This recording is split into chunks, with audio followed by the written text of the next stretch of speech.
내가 너희 가운데 거할 때 약하고 두려워하고 심히 떨었노라. 내 말과 내 전도함이 설득력 있는 지혜의 말로 하지 아니하고 다만 성령의 나타나심과 능력으로 하여 너희 믿음이 사람의 지혜에 있지 아니하고 다만 하나님의 능력에 있게 하려 하였노라.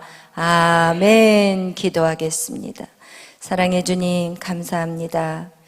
오늘 이 시간 주의 말씀이 선포될 때 하나님, 인간의 생각이 아닌 오직 성령께서 우리의 생각을 주관하여 주시옵소서. 하나님의 온전한 뜻을 깨달아 알 수 있는 귀한 시간이 되게 하여 주옵소서. 감사하며 예수님의 이름으로 기도하였습니다. 아멘. 할렐루야. 오늘 주께 가오니 왜 안 하나 궁금하실 거예요. 오늘 우리 성찬식도 있고 그래서 오늘 말씀을 여러분에게 전해야 될 것들이 좀 있어서 주께 가오니는 다음 주에 여러분 하고 오늘 성령의 나타나심의 주제로 여러분하고 같이 또 말씀을 이어가겠습니다. 오늘의 제목은 무엇이라고요? 성령의 나타남. 할렐루야. 여러분, 성령의 나타남이 없는 인생은 인생을 어떻게 산다고요? 속고 사는 인생. 우리가 지난 시간에 얘기했죠? 사도 바울의 삶에서 성령의 나타남이 없었을 때 그의 삶은 어떻게 살았다고 그랬어요? 세상의 소리에 살았던 사람이 아니에요. 하나님의 말씀 안에 살았지만 사도 바울은 속은 인생을, 그의 인생의 절반 이상을 속고 살았어요. 그의 열심, 그의 수고, 그 많은 학식과 그 많은 능력을 갖고 있었지만 결국은 어떻게 성령의 세례가 오지 않으면 인생을 어떻게 산다고요? 속고 살아요, 여러분. 반드시 우리는 성령의 세례를 받아야 돼요. 여러분, 이것을 목숨 걸고 여러분이 이 성령 세례를 받기 위해서 힘쓰고 애써야 돼요. 그러면서 우리가 두 번째 했던 게 무엇이냐? 영적 주소에 대해서 얘기해 줬어요. 영적 주소에 대해서, 누구에 대한 영적 주소에 대해서 얘기했어요? 사도 바울에 대한 영적 주소에 대해서 얘기를 했어요. 사도 바울의 영적 주소는 처음이 어디였어요? 다소였어요. 그 다음에 다메세, 그 다음에 직가, 그 다음에 아라비아, 그 다음에 안디옥. 여러분, 이렇게 사도 바울뿐만 아니라 우리에게도 반드시 여러분의 영적 주소가 있다는 거예요. 그래서 여러분의 영적 주소를 알아야 돼요? 몰라야 돼요? 여러분, 사도 바울의 영적 주소를 왜 나열했겠어요? 그것은 여러분의 영적 주소를 알아야 된다는 거예요. 여러분이 지금 다소 사람인지, 다메섹에 있는지, 직가에 있는지, 아라비아에 있는지, 안디옥에 있는지 그걸 반드시 알아야 돼요. 왜냐하면 이거를 모르면 여러분, 우리가 속고 살아. 자기가 지금 다 맞다고 착각하고 사는 인생이 되는 거예요. 왜냐하면 이 다소에 살았던 이 사울은 자기가 다 맞다고 생각했어요. 자기의 그 하나님에 대한 열정이 누구보다도 뜨거웠고 열심히 특심이었던 사람이었어요. 그래서 그는 그 특심을 가지고 어떻게 했냐? 주님을 핍박하는 데 앞장섰어요. 여러분, 우리가 모르면 주님을 핍박하는 데 앞장서고 주님의 정말 영적인 스데반을 죽이는 악한 행위들을 한다는 거예요. 여러분, 그래서 다소에 있는 사람은 절대로 다메섹의 사람을 이해 못해. 여러분, 이 다소에 있는 사람이 어떻게 직가에 있는 사람을 이해하고 아라비아에 있는 사람을 이해하고 안디옥에 있는 사람을 이해할 수 있냐고요. 절대 못해요. 진짜 이해 못해. 그리고 어떻게 해요? 이 다소 안에서 우물한 개구리 같은 생각을 가지고 여기 있는 사람을 평가할 수 없다는 거예요. 정말 우리가 잘 알아야 돼요. 그래서 우리는 영적인 리더들 절대 평가해서는 안 돼요. 이게 아주 무서운 죄예요. 예수 그리스도가 뭐라고 했냐? 이 사울에게 찾아가서 다메섹에서 너는 왜 나를 핍박하느냐? 네, 무슨 말씀을 하십니까? 성령을 받지 못하는 인생은 그가 어떠한 삶을 살아도 절대로 다메섹을 이해할 수가 없고, 여러분, 그 다메섹과 이곳에 지금 살고 있는 영적인 사람들을 이해할 수가 없다고요. 여러분, 그렇기 때문에 결국 무엇을 하게 되냐? 핍박하는 사람이 돼요. 핍박. 뭐 하는 사람이 돼요? 핍박하는 사람이 돼요. 주님을 핍박하고 있어요. 그래서 우리는 영적으로 깨어야 돼요. 영적으로 깨지 않으면 우리는 거짓된 인생을 살아요. 여러분 한번 생각해 보세요. 자녀들이 부모를 이해할 수 있어요? 백날 천날 이해 못해요. 부모가 자녀들에 대한 그 마음을 아이들이 이해할 것 같아요? 자식들이? 여러분 자식들 키워보신 분들은 이해하잖아요. 자식들이 그 부모의 마음을 이해하나요? 못해요. 자기밖에 몰라요. 자녀들은 자기밖에 몰라요. 똑같아요. 다수에 있는 사람들은 자기밖에 몰라요. 그것이 최선이라고 생각하고 그것이 특심이라고 생각해요. 그러나 절대 죽었다 깨도 자녀들은 부모의 마음을 몰라요. 언제 할 수 있어요? 부모가 돼봐야지 알아요. 몸에다가 자녀를 잉태하는 게 쉬운지 아세요? 네. 잉태할 때 입도 타고 고통스럽게. 그래서 그렇게 해서 자녀들을 낳았는데 그 자녀들이 부모의 마음을 이해하나요? 못해요. 요즘 자녀들 뭐 해달라고 해서 안 해주면 뭐라고 그래요? 엄마 왜 낳았어? 이렇게 해주려면서 뭐하러 저를 낳았어요? 이렇게 따지고 들어. 여러분 이런 세상이 지금 우아래가 없는 세상에 우리는 살고 있어요. 여러분 절대로 부모가 되지 않으면 부모의 마음을 자녀들이 헤아리지 못해요. 아기를 낳아보고 그 고통 속에서 자녀들을 낳아보지 않으면 정말 부모의 마음을 헤아릴 수가 없어요. 우리가 왜 영적 주소를 알아야 되나? 이건 지식적으로 여러분 뭔가를 알려고 하시면 절대 안 돼요. 여러분 이거는 정말 우리가 이 영적인 거에서도 주소가 똑같은 거예요. 우리가 이 육신적인 것도 똑같은 거예요. 부모가 돼야만이 알고 이 맛을 봐야만 하는 거예요. 하나님을 맛을 보지 않으면 이 다메섹에서의 예수 그리스도 주님을 만나는 체험이 없다면 이 사도 바울은요 절대로 하나님의 뜻에 합당한 삶을 살아갈 수가 없어요. 죽었다 깨어나도 못해요. 이것이 바로 거듭남인 거예요. 니고데모에게 주님이 얘기하신 그 거듭남이 무엇이냐? 주님을 영적인 체험이 없으면 여러분 헛방이야. 인생 산 거, 신앙생활한 거 다 헛거예요. 다 헛방이에요. 할렐루야. 여러분 주님을 반드시 만나야 돼요. 할렐루야. 이거 정말 너무너무 중요한 거예요. 여러분 이렇게 우리는 이 영적 주소가 내가 어느 자리에인지를 정확하게 알아야 돼요. 여러분 이래서 이 영적 주소를 정확하게 아는 것은 정말 중요한데 이때부터 주님을 만난 다음부터 무엇이 열리기 시작해요? 성경이 열려요. 성경은 열려야 돼요. 성경은 여러분이 열려고 해서 열리는 게 아니라 주님이 열어주셔야 돼요. 성령이 열어주셔야 돼요. 성경이 열려야만이 우리는 이 시대의 흐름을 볼 수 있는 거예요. 성령을 통해서 성경이 열려지지 않으면 우리는 절대로 이 시대의 흐름을 볼 수 없어요. 여러분이 지난번에도 얘기했어요. 지식의 구조에 대해서 왜 여러분에게 얘기를 하느냐? 지식의 구조가 있다고 그랬어요. 제일 밑에는 자연과학이에요. 그 다음에 뭐라고 그랬어요? 인문학. 그 다음에 인문학에서 꽃은 바로 철학이에요. 철학보다 더 높은 게 뭐라고 그랬어요? 신학이에요. 그런데 신학도 성경을 사람이 풀어놓은 거예요. 그렇지만 신학보다 더 큰 거는 뭐라고 그랬어요? 성경이에요. 그러면 성경은 누구에 대해서 얘기한 거예요? 예수 그리스도예요. 그래서 여러분 이 성경을 결국은 예수 그리스도를 얘기하는 것이고 여러분 이 예수 그리스도를 아는 것이 모든 걸 아는 거예요. 여러분 여기에서 여러분이 아무리 박박사가 돼도 뭔지 아세요? 우물안 개구리예요.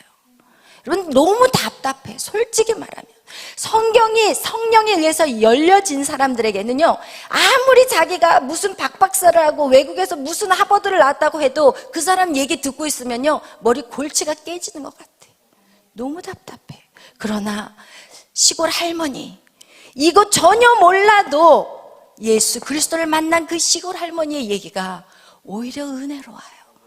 오히려 감동이 돼요. 오히려 배우는 게 있어요. 솔직히 말한다면 여러분 우리는 정말 이것을 아무리 알아도 성경을 열리지 않고 예수 그리스도가 우리 안에 임하지 않는다면 여러분의 지식은 쓰레기예요. 솔직히 말한다면 여러분이 얼마나 아는지는 모르겠지만 저는 그렇게 말했어요. 그래서 사도 바울은요, 다메섹에서 그가 주님을 만난 다음에 자기가 아는 모든 학문은 배설물이라고 얘기하는 거예요. 그게 이해가 되더라고요. 여러분 성령으로 체험되고 성령의 충만함이 오니까 이 세상에 잘났다고 말하는 그 모든 학문들이 결국은 다 쓰레기야. 그리고 그것은 결국 뭐를 하냐? 하나님을 대적하는 거가 돼요. 인간의 이성, 인간의 그 철학이 하나님을 대적하고 있어요. 하나님이 인간에게 그런 이성을 주려고 한 게 아니었어요. 하나님은 하나님을 대적하기 위해서 인간에게 혼을 준 게 아니었어요.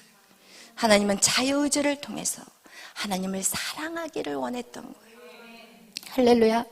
그런데 이 성경이 이렇게 오류가 일어나게 된 역사적인 사건은, 여러분, 우리 이 성경이 열려야 되는데 이 성경을 어떤 식으로 자꾸 사람들을 풀어가려고 하냐? 뭐로 풀려고 할까요? 이성으로 풀려고 그래요. 이성. 성경을 이성으로 자꾸 채우려고 하고 내 지식을 채우는 학문으로 생각을 해버리기 때문에 문제가 생겨버린 거예요. 처음에 성경을 어떻게 기록하기 시작했냐면, 성경이 기록된 처음 시작은, 이제 구약은 이미 이제 모세 오경을 통해서 성경이 기록이 되었고, 신약에 와서 성령의 그 오순절에 성령의 놀라운 역사가 임했을 때 이제 어떻게 되냐? 사람들이 3,000명, 5,000명 주님 앞으로 돌아오기 시작했어요. 근데 그 주님 앞으로 돌아왔을 때 주님을 정말 만나서 주님의 모든 기적을 본 사람이 있고, 그리고 그냥 한 번도 주님을 만나보지 못하고 그냥 예수님의 소식만 들어서 영접한 사람들이 있어요. 그러니까 이제 이 사람들이 예수님을 영접하고 세례를 받고 난 다음에 이제 예수님이 너무 궁금한 거예요. 예수님에 대해서 묻는 거야. 예수님을 만났고 예수님을 경험했던 그 역사를 본 사람들을 이제 만나면, 아, 예수님이 어떤 분이었어? 그래, 봤어? 거기에서 물고기 2마리하고 떡 5개로 예수님이 5,000명을 먹인 걸 봤어요? 예, 어떻게 됐어요? 막 이러면서 자꾸 궁금한 거야. 그러니까 이제 눈만 뜨면 어떻게 하냐? 예수님을 만났던 사람들을 막 쫓아다니면서 가르쳐 달라고 하는 거예요. 궁금하니까. 그러니까 안 되겠구나. 빨리 성경을 기록하자. 빨리 복음서, 예수 그리스도의 그 역사를 기록하자 해가지고 처음 기록된 책이 신약의 무슨 책이라고요? 마가복음이었어요. 마가복음. 그래서 이 마가복음을, 예수님의 그 복음에 대한 것을, 그분의 사역에 대해서 기록한 것이 마태, 마가, 누가, 요한복음인데 제일 처음에 쓰여진 책이 마가복음이었어요. 그래서 그 마가복음을 사람들에게 읽어주는 거예요.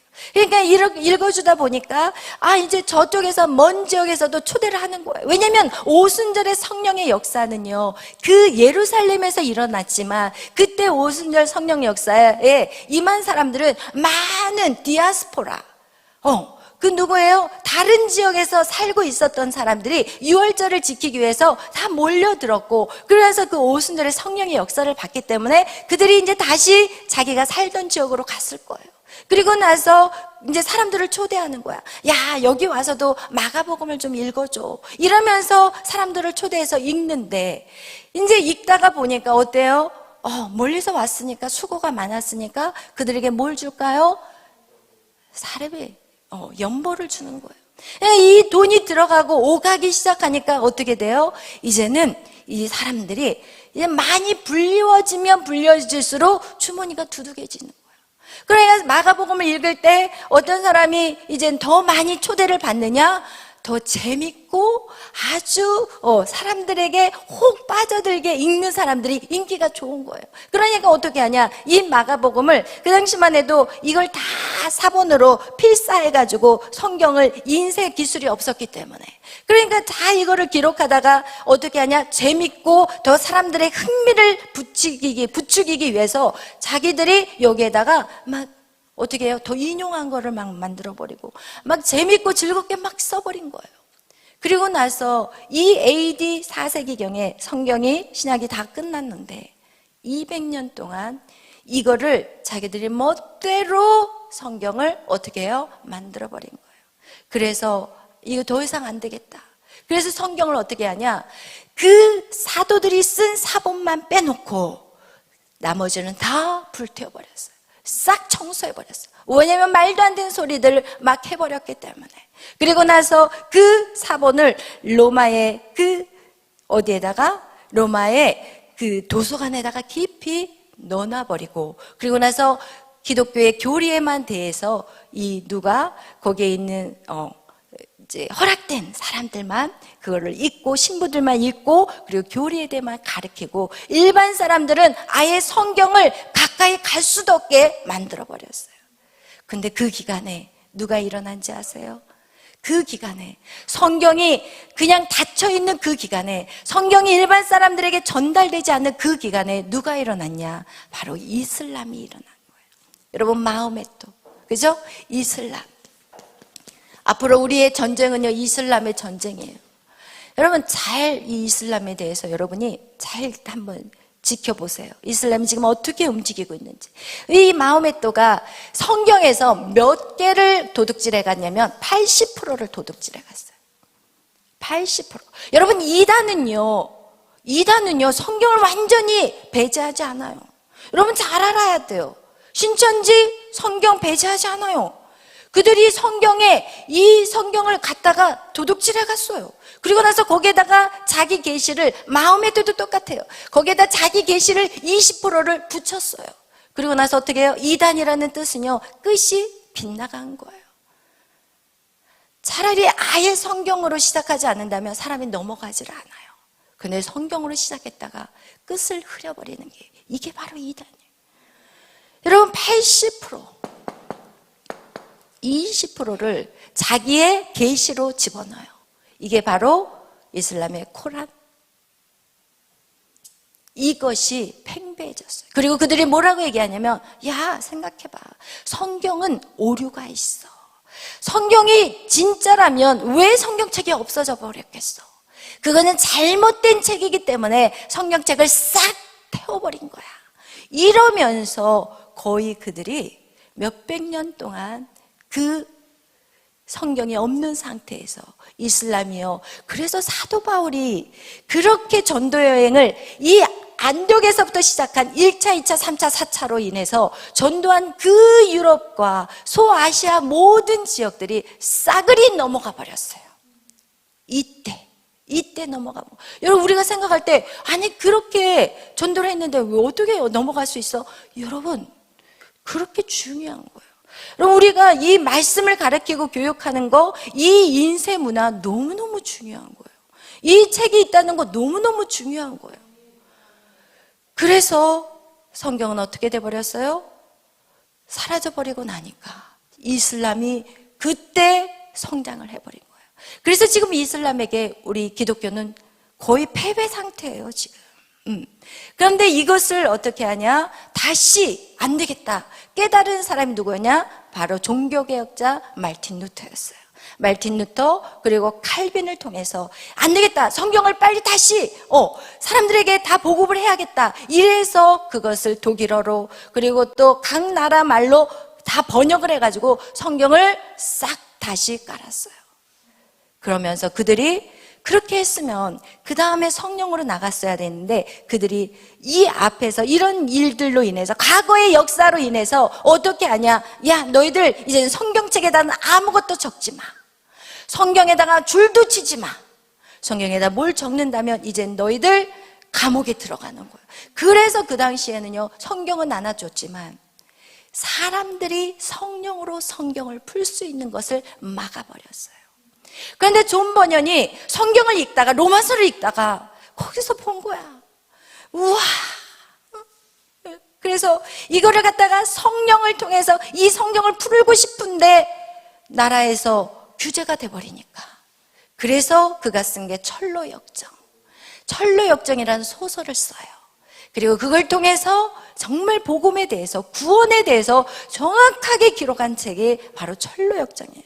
그런데 그것을 보고 영국의 성공회는 개신교예요. 하라는도 마찬가지고 이 루터리안 이거 다 개신교예요. 그러나 그들이 굉장히 강력했어. 왜? 과거의 역사 때문에, 우리가 거기에서 딘 것 때문에 뭔가 더 이상 그 일들이 반복되지 않도록 하기 위해서 했지만, 그거 역시도 정말 잘못된 거였어요. 그래서 결국은 어떻게 하냐, 이 성경을 손을 못 대게 하니까, 이 영국에 그런 핍박이 있으니까 이 청교도인들이 우리가 성경을 마음껏 읽고 정말 성령의 조명을 받자, 이렇게 해서 영국에서, 이 영국 땅에서 어떻게 해요? 미국으로 떠나요. 왜? 종교의 자유. 그것은 왜? 무슨 자유? 종교의 자유인데 무슨 자유? 성경을 마음껏 정말 읽고 성령으로 풀기 위해서, 그래서 가는 것이 그 청교도의 역사, 미국에서 시작된 역사였어요. 그러나 미국에 도착한 그들, 성경을 읽을 여유가 없어요. 왜? 거기에 살고 있는 인디언들과 싸워야 되지, 멕시코 전쟁해야 되지, 막 계속. 그래서 200년 동안 성경을 풀지 못했어요. 여기에 도착한 그들 역시도 200년 동안 성경을 풀지 못했어요. 그리고 나서 2차 세계대전 이후로부터 그들이 우리가 성경에 대해서 이제는 더 깊이 연구를 하자, 그렇게 해서 연구를 시작하는 것이 미국의 아이비리그 대학, 어디예요? 하버드, 그 다음에 예일, 프리스턴 대학. 그들이 그 대학교를 처음에 만들 때는 성경을 풀기 위해서 만들었지만, 결국은 그들이 어떻게 하냐, 성경을 풀기 위해서 만들었는데 그것이 또 무엇이 강해요? 인간은 이성이 강해요. 여러분, 신앙생활 할 때 제가 그랬잖아요. 육으로 뚫고 들어갔지만, 그래서 육을 겨우 뚫고 들어갔지만 성령으로 내가 예수님을 영접하고 거듭났지만 어디에서 걸린다고 그랬어요? 혼에서 걸려요. 여러분의 혼, 여러분의 이성, 여러분이 스스로 잘났다고 똑똑하다고 말하는 그 혼에서 자꾸 걸려 넘어지는 거예요. 결국은요, 정말 좋은 의미에서 성경을 연구하자고 그들이 했던 것이 결국은 다시 이성으로 들어가고, 거기에서 무엇이 나와요? 문서 비평이 나와요. 이게 뭐예요? 아니, 성경을 읽어보니까 모세가 말이야, 자기 죽음에 대해서 기록을 해놨다는 거예요. 그럼 이게 말이 안 된다는 거예요. 모세가 자기가 쓴 것에서 어떻게 자기의 이름을, 자기가 언제 죽을 것이고 어디서 죽을 것이고 어떻게 죽을 것인가를 자기가 어떻게 기록하냐고요. 이거 말이 안 된다는 거예요. 그럼 여기서 어떤 분도 맞아 그건 맞아 잡았어 하나, 이런 분이 있을지 모르겠지만, 여러분, 우리 배웠잖아요. 하나님 완전하신 분이에요. 하나님이 이 땅을 창조하실 때 하나님 설계도를 작성하지 않고, 어떤 사람이 집을 짓는데 설계도를 작성하지 않고, 야, 모래 좀 사와라, 이거 기둥 좀 세우게, 나무 막대기 좀 가져와라, 시멘트도 좀 가져오고. 여러분, 이렇게 집 짓는 사람이 손 들어봐요. 이런 사람이 있어요? 없어요. 여러분, 집 한 채를 짓는데도 우리가 설계도를 그리고 거기다 나무 몇 개가 들어갈 것이고, 거기에다 모래가 얼마나, 시멘트가 얼마나 있어야 될 건지, 이걸 다 계산을 짜가지고 하지, 어떤 사람이, 전능하신 하나님도 아닌 사람이 그냥 아무거나 긁어다가 짓겠냐고요. 말도 안 되는 거예요. 그 집은 무너져 버릴 거예요. 하나님도 천지를 창조하시고 이 땅의 모든 것들을 풀어내실 때 이미 하나님 안에는 모든 것이 다 완성되어 있었어요. 할렐루야. 아멘. 아멘. 그리고 그것을 누가 봤어요? 모세가 봤어요. 누가 봤어요? 사도 바울이 봤어요. 할렐루야. 그걸 누가 봤어요? 사도 요한이 봤어요. 그래서 이 창세기의 시작과 끝을 요한계시록에 보면 사도 요한이 결말까지 다 봐버렸어요. 왜? 이미 하나님은 다 설계하셨어요. 그런데 인간은 하나님의 전능성을 몰라요. 하나님이 얼마나 전능하신지를 몰라요. 그렇다면 여러분, 우리가 우주만 봐도 하나님의 전능성을 우리가 봐요. 그죠? 여러분, 이 지구만 봐도 우리는 하나님의 전능성을 봐요. 여러분이 아는 꽃 한번 읊어봐요. 그러나 들에 핀 그 수많은 꽃들, 우와. 여러분, 제가 하와이의 코나에서 열방대학에 있는 동안에 거기에 그 스노클링 하면서 그 바닷속에 이렇게 들어가서 봤더니 물고기들, 우와, 산호초들. 이거는 그 전능하심, 그 창조만 봐도 우리는 엄청난 것들을 우리가 느껴야 되는데 그 하나님의 전능하심을 그들이 인정하지 못한 거하고 똑같은 거예요. 여러분, 하나님의 그 전능성을 인정하지 못하고 모세의 자기의 그 장례식에 대해서 언제 죽을 것이고 어떻게 죽을 것인가에 대한 그 기록을, 그것을 인정하지 않는다면 하나님의 전능성을 인정하지 못하는 거예요. 그렇다면 창세기조차도 모세가 썼다고 말할 수가 없는 거예요. 창세기 출애굽기 때 모세가 왔기 때문에. 그렇다면 이 성경은 가짜라는 거예요. 여러분, 그들이 이 아이빌리그 대학에서 성경에 대해서 깊이 알자고 했던 그들이 결국은 어떻게 되냐? 성경은 가짜래요. 그러면서 그들에게 자유주의 신학이 무섭게 일어나던 시기가 바로 여기였어요. 이 문서비평, 이걸로 해보니까 안 되니까 이제는 이걸 문단을 쪼개서 하자. 이것이 바로 주석이었어요. 주석. 그리고 또 주석 있어요? 절대 아니에요. 하나님의 말씀은요, 절대 이성으로 깨달아지지.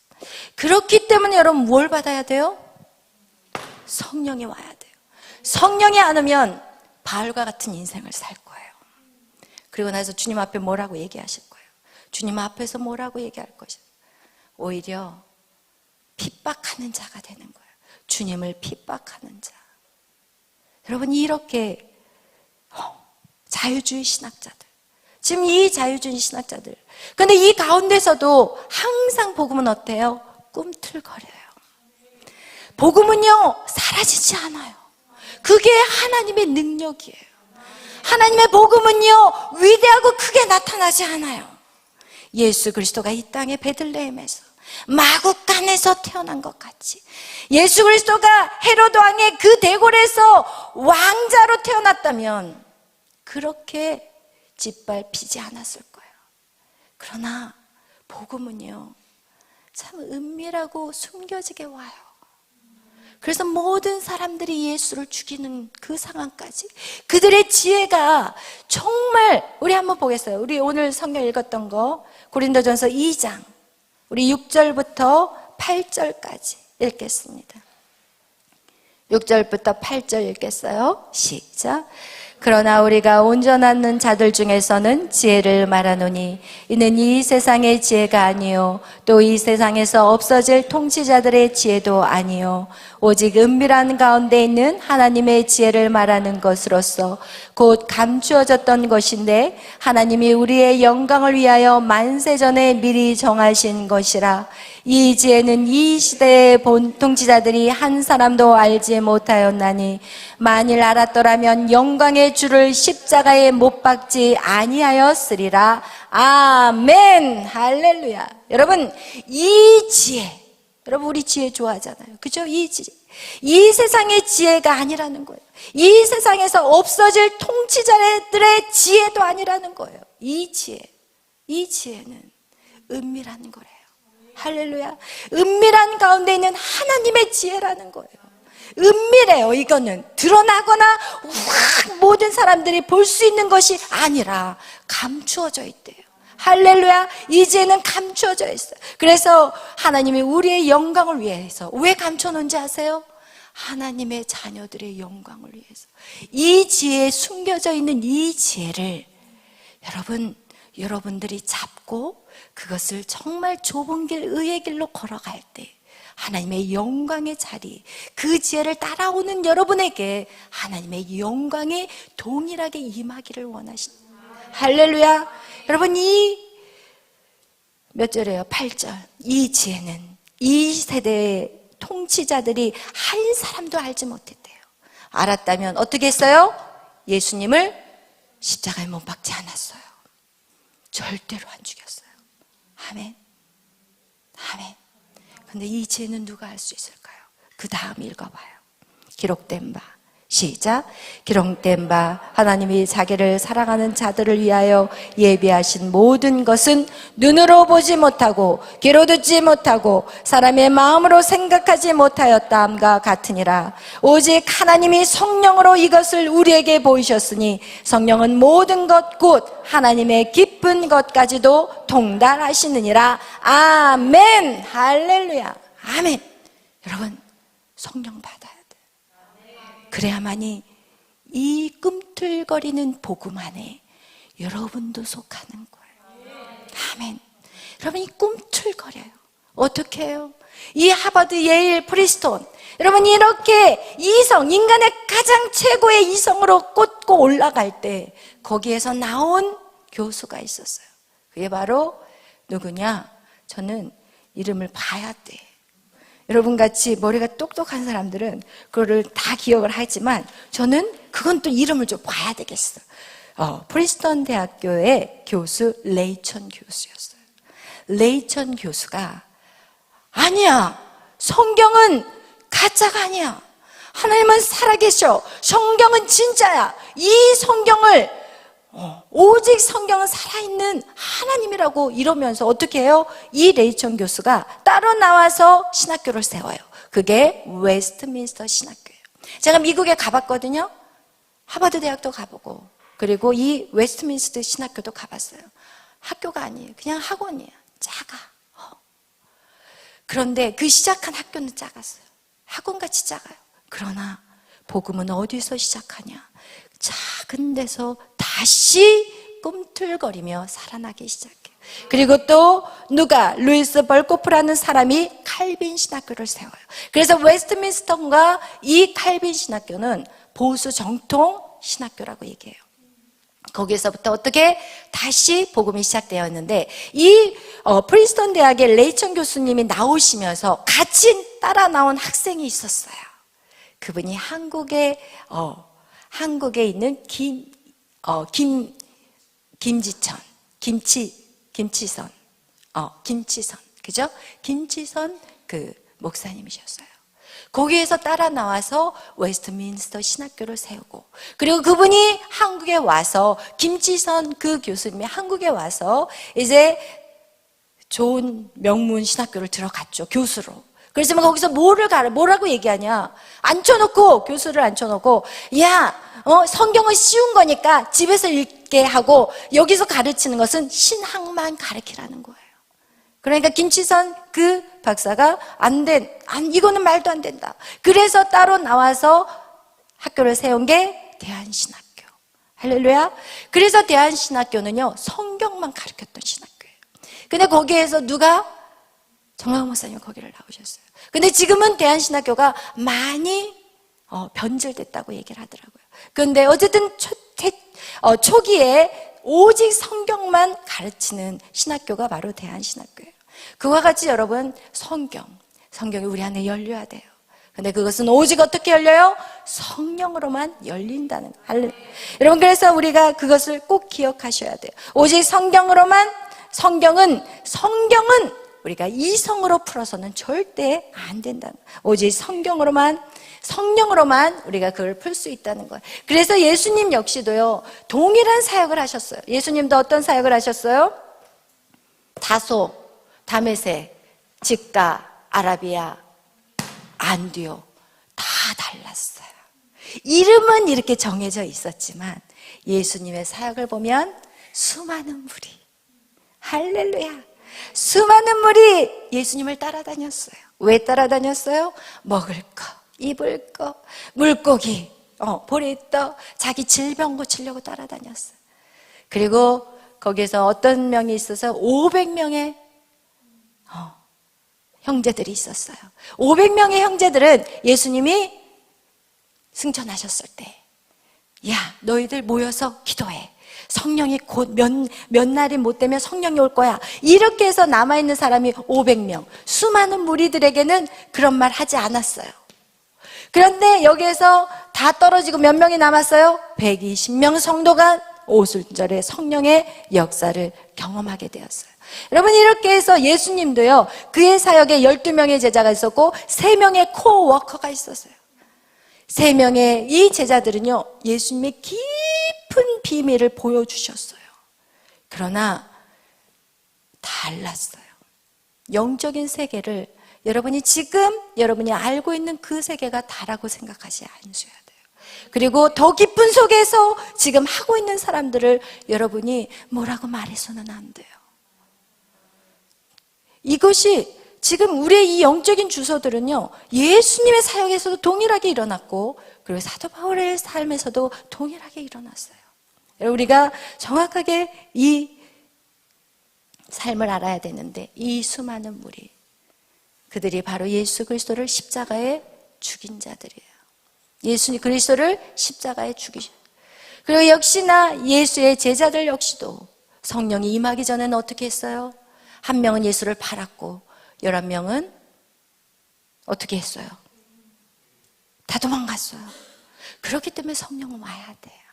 할렐루야. 성령이 오지 않으면 다 도망가요. 다 포기해요. 저도 다 포기하고 싶을 때가 많아요. 그런 성령이 오셨기 때문에 포기할 수가 없어요. 죽기 살기예요. 사단을 죽이든지 내가 살든지. 그러나 나는 예수님이 이기셨기 때문에 살 수밖에 없어요. 할렐루야. 여러분, 제가 이 사역을 하면서 그래요. 우리가 아까 이런 얘기 했었잖아요. 이슬람은 80% 성경을 가져왔고 20% 왜곡된 것들을 집어넣는다고 얘기했잖아요. 사실 제가 어저께 어떤 청년하고 대화를 했지만 사실 제가 그 이전부터 그런 얘기를 좀 들었어요.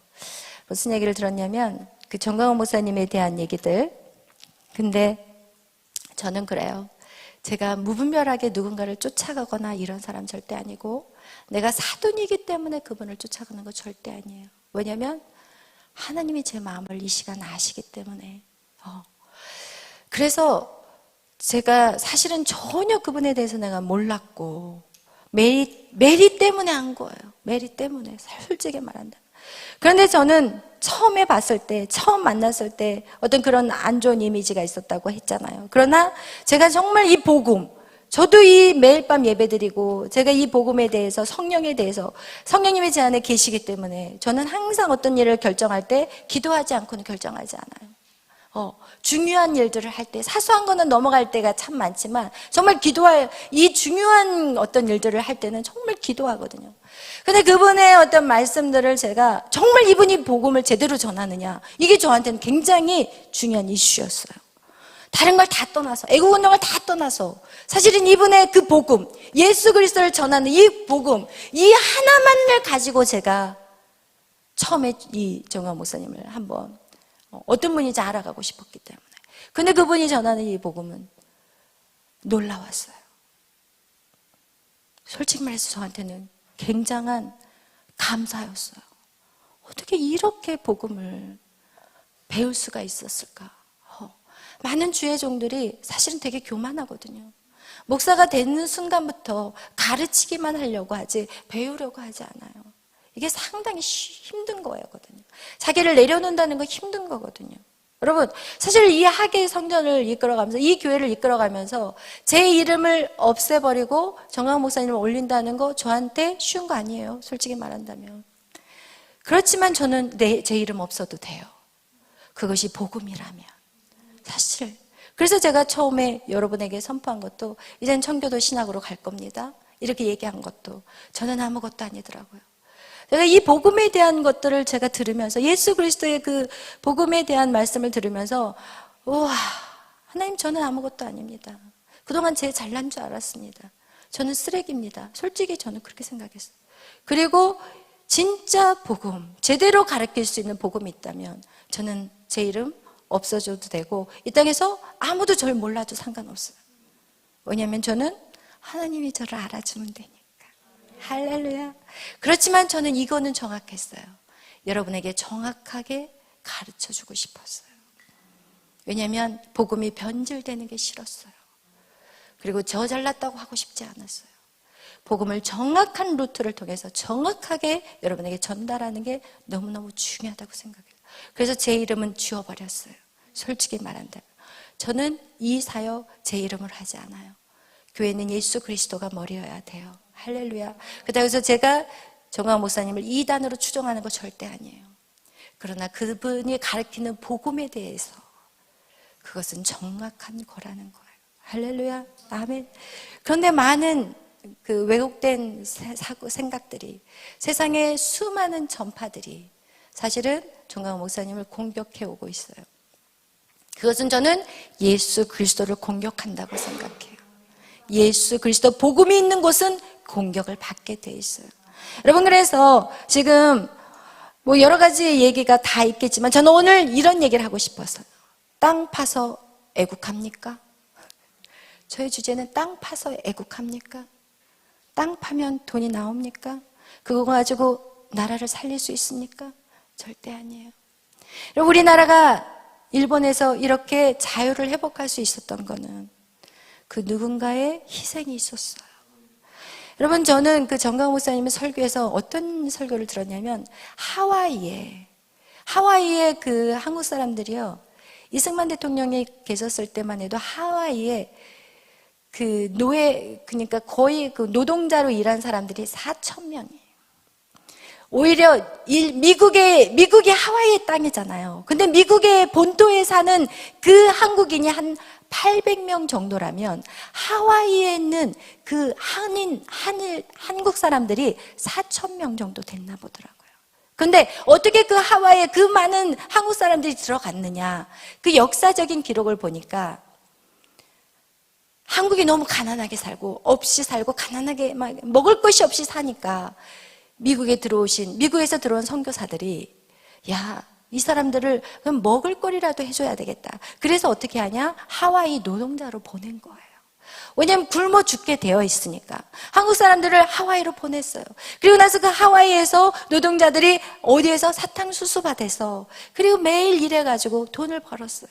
근데 그 당시에 이승만 대통령이 이렇게 돌다가 이제 하와이까지 가게 되었고, 이 하와이에서 가보니까 한국 사람들이 너무 많은 한국 사람들이 살고 있는데 목적의식이 없는 거예요. 돈은 벌지만 무엇을 왜 살아야 되는지를 모르는 거예요. 그리고 그들에게는 지금 어때요? 나라가 없어요. 일본에 빼앗겨버린 그 나라가 없는 거예요. 그러니까 이승만 대통령이, 그 당시엔 대통령이 아니죠, 이승만 씨가 딱 가서 보니까 나라가 없는, 너무나도 불쌍한 거야. 그리고 그들의 자녀들은 어떻게 하냐?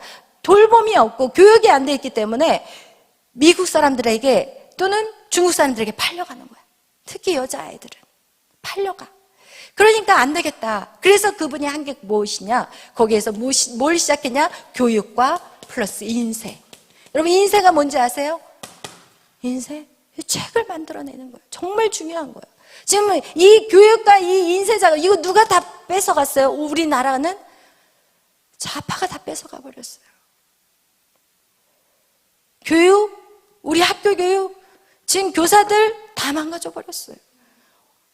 교육들이 다 지금 빨갱이 얘기하고 북한이 한국을 쳐들어갔는데 한국이 북한을 쳐들어갔다고 가르치고 있어요.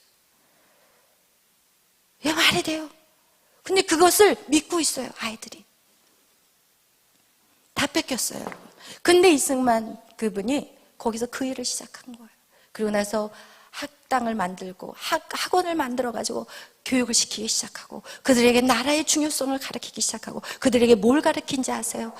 나라를 위해서 나라가 서야지, 나라 없는 민족은 가장 불쌍한 거야, 이러면서 그들이 예를 들어서 돈을 10만 원을 벌잖아요. 그럼 10분의 9를 나라를 위해서 어디로? 독립자금으로 보냈어요. 그리고 그들은 10분의 1만 쓰게 해줬어요. 그 나라에 대한 교육을 하기 시작하니까 그들이 깨어나기 시작했고, 그래요, 우리가 이 돈은 나라를 위해서 10분의 9를 바치겠습니다. 이러면 그 독립자금이 만들어지면 그걸 상해로 보내고 독립후원금으로 그 돈이 들어갔다는 거예요. 그리고 나서 어떻게 해요? 결국은 그들의 희생과 헌신이 없이는 그 일들은 이루어질 수가 없어요, 여러분. 그렇게 해서 그들이 거기서 20년, 30년을 그렇게 그 노동자로 일하면서 어떻게 돼요? 다 늙어가 버린 거야. 나이가 다 늙어가 버린 거야. 그래서 어떻게 하냐? 이 선교사님들과 이승만 이분이 안 되겠다. 그냥 이 사람들을 늙어서 보낼 수는 없다. 가서 한국 여자들을, 한국 처녀들을 데려다가 결혼을 시키자. 그렇게 해가지고 배에다가 이제 그 사람들의 사진을 다 보여주면서 자원하는 아가씨들을 다 모집을 한 거예요. 그래서 그 배에다가 그 노동자들과 결혼시킬 여자들을 다 태워가지고, 그리고 나서 하와이로 간 거예요.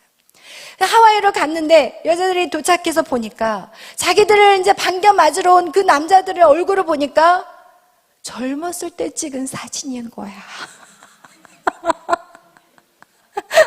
40대, 50대가 된 할아버지. 그러니 이 처녀들이 속았어. 우리는 이제 결혼 안 한다. 우리 다시 돌아가겠다. 데모가 난 거예요. 그러자 이승만 씨가, 여러분, 이 사람들이 없었다면 한국의 독립, 지금 이 사람들의 그 수고 헌신으로, 그 물질로 지금 한국의 독립 자금으로 사용되고 있다. 여러분이 정말 애국자라면 여러분, 저렇게 희생하는 저 사람들을 위해 부인이 되어주지 않겠냐. 이러면서 이승만 씨가 또 막 얘기를 한 거예요. 그러니까 거기에서 처녀들이 감동을 받아가지고, 네, 결혼을 하겠습니다, 이러면서 결혼을 하고. 그런데도 또 강한 여자들이 있을까 없을까? 있죠. 난 싫어요, 절대로 저런 사람들하고 결혼할 수 없어요, 이러면서 배를 타고 다시 돌아간 아가씨들도 있었어요. 그런데 돌아간 그 여자분들은 어떻게 된지 아세요? 일본에서 그때쯤에 어떻게 여자들, 위안부들을 막 어디 가서 돈 많이 번다고 이렇게 거짓말 해가지고 싹 위안부들을 모았잖아요. 그래서 위안부로 끌려가는 그런 여자들이 돼버렸대요. 저는 이제 그거를 역사적인 거는 이제 들어서 아는 건데, 어쨌든 그렇게. 그런데 지금 하와이에서 그렇게 결혼해서 산 그 가족들은요, 지금 하와이에서 엄청나게 잘 살고 있어요, 여러분. 이거와 같이 여러분, 희생하는 거예요. 하나님의 나라를 세우기 위해서 희생하는 것 같이 이 나라를 세우기 위해서는 희생이 필요해요. 그런데 최근에 그 정광훈 목사님 하는 그 사역에, 여러분, 그냥 목회만 하면 됐는데 목회만 하시는 게 아니라 사업적인 일들도 하잖아요. 광화문 몰도 이끌어가고, 지금 핸드폰 유신 칩을 가지고 또 그 일들을 이뤄가세요. 그래서 제가 사실은 그거에 대해서 제가 하나님 앞에 어저께는 기도를 했어요. 하나님, 이걸로 인해서 자꾸 시선들이 이상한 시선으로 지금 방송을 때리고 계속해서 뉴스가 나오고, 하나님 이거를 좀 가르쳐 주세요. 제가 기도를 했어요. 그랬더니 하나님 저한테 딱 사탕수수 밭을 딱 떠오르게 하시더라고요. 여러분, 독립자금이 필요해요. 지금 이 시대도 독립자금이 필요해요. 하나님 저한테 그런 감동을 주셨어요. 유신칩이 나오면 처음 시작할 때 당연히 비쌀 수밖에 없어요. 그만큼 누군가가 많이 써줄 때 가격이 내려가는 거예요. 그런데 지금 유신칩이 사실은 다른 거의 경쟁 상대에 비하면 비싸요.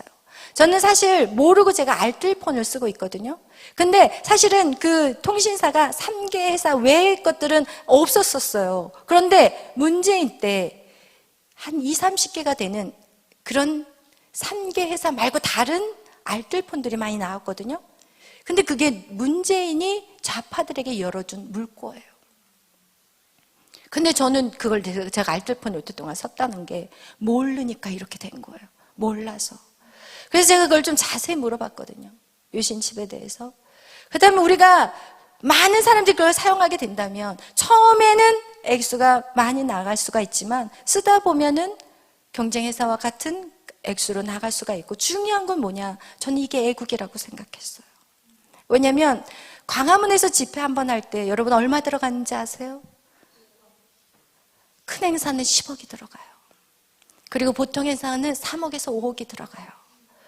그렇다면 여러분 애국은 좋아, 애국운동하는 건 좋아, 이런 말은 얼마든지 할 수가 있어요. 근데 아무도 희생하지 않는다는 거예요. 연세 드신 할아버지 할머니 그 돈을 빼앗는다고 생각하세요? 그분들은 애국을 하고 계시는 거예요. 그분은 아세요. 그분들이 그렇게 무지하신지 아세요? 우리보다 더 똑똑해요. 우리보다 더 잘 아세요. 역사에 대해서 더 잘 아세요. 그러나 그분들은 알기 때문에 유신칩을 바꾸는 거예요. 저도 그래서 저한테 연락하라고 그랬어요. 저 빨리 핸드폰 바꾼다고. 여러분, 애국은 좋다, 희생은 싫다? 그거는 넌센스예요. 여러분, 사탕수수밭에서 그들이 그렇게 인생을 걸지 않았다면 이 나라는 없어졌어요. 오늘 우리가 이 나라를 지키는 거 정말 중요해요.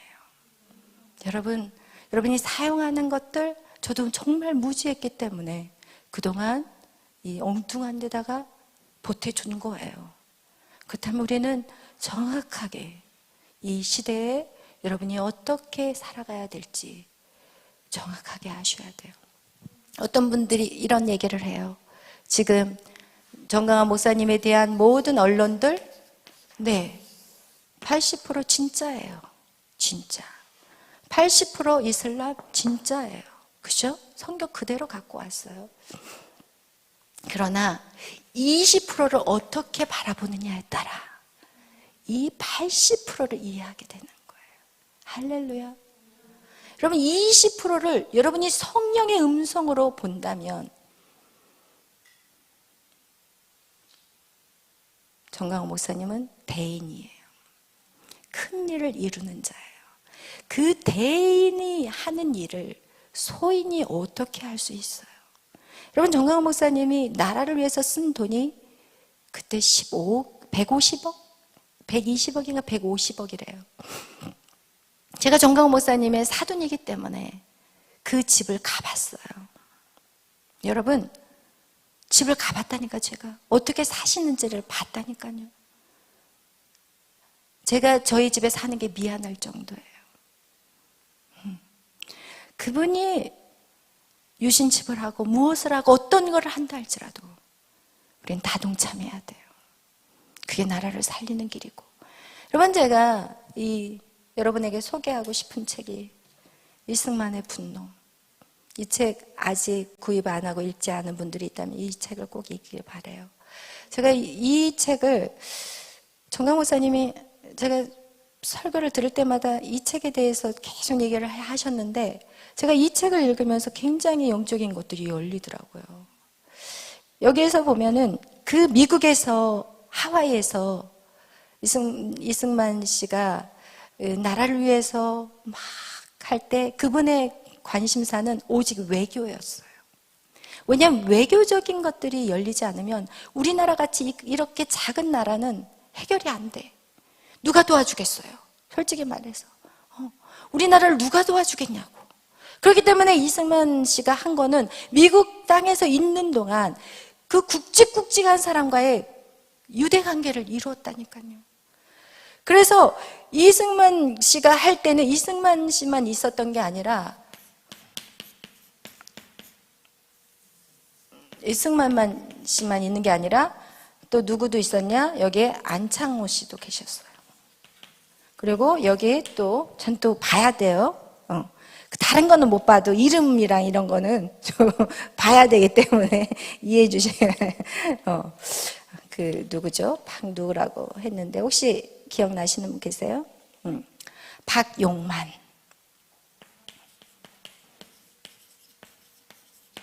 이렇게 세 사람이 미국 하와이에서 같이 나라를 위해서 일했던 분들이에요. 이렇게 세 분이. 근데 이 이승만의 그 나라 위한 일은 어떻게 하냐? 굉장히 뭐냐면 철저한 반공주의자예요. 철저해. 완전히 북한 빨갱이는 안 돼! 이거예요. 그런데 여기에서 또 박용만 씨 같은 경우는 무력으로 투쟁하는 사람이었고, 그러니까 자기 막 이렇게 무력 투쟁을 하기 때문에 어떻게 돼요? 군사들 같이 이렇게 훈련을 시키는 그런 일들을 했고, 그 다음에 도산 안창호 같은 경우는 실력 양성을 했어요. 여기도 이제 교육에 이제 신경을 많이 썼지만 여기는 무엇에? 외교에 굉장히 많이 신경을 썼던 분이에요. 근데 여기서 보면 여기는 완전 반공주의자지만 안창호 씨 같은 경우는 나라를 위한 거라면 다 힘을 합쳐야 된다. 사회주의자들 다 힘을 합쳐야 된다. 다 하나가 돼야 된다. 근데 오늘날 지금 이거 되게 중요한 거예요. 저도 사실은 이 부분이 좀 이해가 안 됐던 부분이 이해는 저는 됐어요. 사실은 저도 성격이 좀 비슷하기 때문에. 그런데 다른 주에서 하는 얘기들이 왜 다 연합이 돼야 되는데 왜 독불장군이냐는 거예요. 왜 독불장군이냐는 거예요. 왜 독불장? 근데 이분의 사역이 바로 독불장군이었어요. 근데 이게 바로 성경적이에요. 성경은요, 조그만 틈도 줘서는 안 된다고 해요. 죄에 대한 조그만 씨앗도 남겨서는 안 된다고 그랬어요. 그래서 여리고성에 들어갔을 때 하나님이 어떻게 하냐, 여리고를 완전히 다 싸그리 불태워버리고 하나님 앞에 올려드렸던 것은 무엇이냐, 너희가 죄와 전혀 타협하지 말라는 거예요. 죄와 일도 타협하지 말라는 거예요. 그 일이 결국은 어떻게 되냐, 엄청나게 커져버리는 거예요. 여러분, 쓰레기통 안에, 여름에 쓰레기통 안에 물 한 방울 떨어지면요, 며칠 지나서 뚜껑 딱 열면 날파리들이 꽉 차버리는 거하고 똑같아요. 여러분, 절대로 타협해서는 안 돼요. 아멘. 타협을 하는 순간 진리는 무너져 버리게 돼 있어요. 왜? 타협하는 순간 하나님이 일할 수가 없어요. 아멘. 절대로 타협하지 않는 거, 그것이 맞는 거예요. 여러분, 그래서 우리가 정말 우리가 말씀, 복음, 이 모든 일은 복음을 위한 거예요. 할렐루야. 나라가 없으면 복음 끝나는 거예요. 신앙생활 어떻게 하실 거예요? 나라가 없는데. 그래서 여러분, 복음은 애국심을 키울 수밖에 없고, 그 애국심이라는 것은 절대로 타협이 있어서는 안 되는 거예요. 할렐루야. 그래서 여러분이 정말 우리가 바로 깨닫기를 축복합니다. 오늘 이 모든 일들은 무엇이 와야지 이해가 돼요? 성령이 오면 이해가 돼요. 할렐루야. 여러분, 정말 제가 정강 목사님 그 사역을 보면서 정말 대단하신 분이에요. 대인을 소인이 이해할 수 없어요. 이해하지 못한다면 순종하고 따라가는 거예요. 오해. 우리는 그 사람의 언행을 보면 알아요. 뭐 말투가 뭐 욕하고 이런 거를, 그런 얘기인 게 아니라 그분이 말하는 복음에 대한 거 정확하세요. 그리고 삶을 어떻게 사느냐? 정확하게 살아내세요. 진짜 집안에 낡은 가구밖에 없고, 부엌도 이거는 정말 저라도 여기서 살으라고 하면 안 살고 싶을 정도. 부엌은, 화장실은요 물이 뚝뚝 새고 흘리는 그런 곳에 살고 계세요.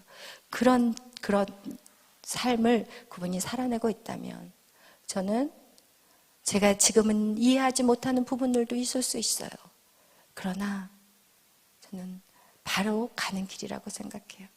그래서 여러분 신앙 안에서 생각해 보세요. 아무리 외부에서 80%를 떠들어대도 절대로 세뇌되지 않기를 바라요. 여러분, 너무나 많은 사람들이 이것 때문에 갈파를 알지를 못하더라고요. 또 이분을 공격하는 많은 목회자들, 그분들이 있어요. 그래서 헷갈리는 사람들이 참 많은데, 여러분 절대로 헷갈리지 마시기를 바라요. 그리고 정말 지금 또 정강 목사님이 하고 나서 지금 또 어떤 또 사회적인 흐름을 보냐면, 목사님들이 또 이제 모이잖아요. 그죠? 뭐 순복음교회에서 모이고 막 큰 교회 목사님들이 막 모이기 시작했어요. 할렐루야. 그건 감사해요. 저는 어떻게 생각하냐면, 우리가 예를 들어서 한국이 있어요. 한국이 있어요. 한국이 있으면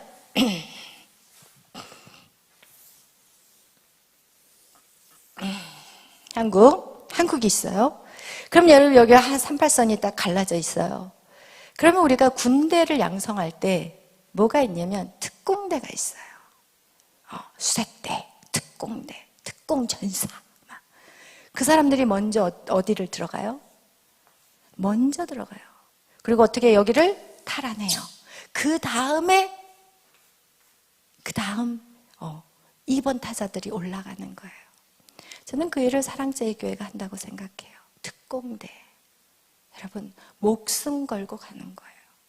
그리고 나서 나머지 사람들은 만들어 온 자리에 가서 차지하고 앉아있는 거하고 똑같은 거예요.